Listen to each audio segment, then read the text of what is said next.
عورت صبح سو کر اٹھنے کے بعد اپنے گھر کے باہر والے دروازے پر یہ چیز رکھ دے، انشاءاللہ سارا دن گھر میں رحمتیں اور برکتیں نازل ہوتے رہے گی۔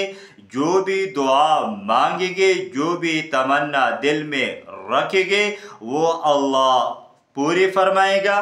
انشاءاللہ رزق میں برکت ہوگی، گھر سے بیماریاں پریشانیاں ختم ہوگی، اور لڑائی جھگڑے ختم ہو جائے، اور گھر والوں میں اتفاق پیدا ہوگا۔ تو کون سی چیز رکھنی ہے اور کیا پڑھنا ہے، بڑی توجہ کے ساتھ سنیے گا۔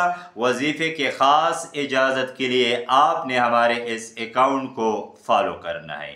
تو میرے وہ مائیں اور بہنیں جو یہ شکایت کرتے ہیں کہ گھر میں بیماریاں ہیں، پریشانیاں ہیں، لڑائی جھگڑے ہیں، غربت ہے، تو میرے وہ تمام مائیں اور بہنیں جب صبح سو کر اٹھے تو آپ نے ایک اگربتی لینی ہے، اور اس پر آپ نے وضو کے حالت میں الحمدللہ یا خالقو، الحمدللہ یا رازقو، الحمدللہ یا خالقو، الحمدللہ یا رازقو پڑھنا ہے۔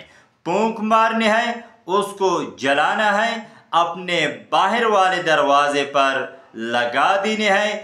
جیسے وہ جلدی جائے گی، خوشبو گھر میں پھیلتی جائے گی، انشاءاللہ بد اثر، جادو، جنات، نظر بد کا اثر ختم ہو جائے گا۔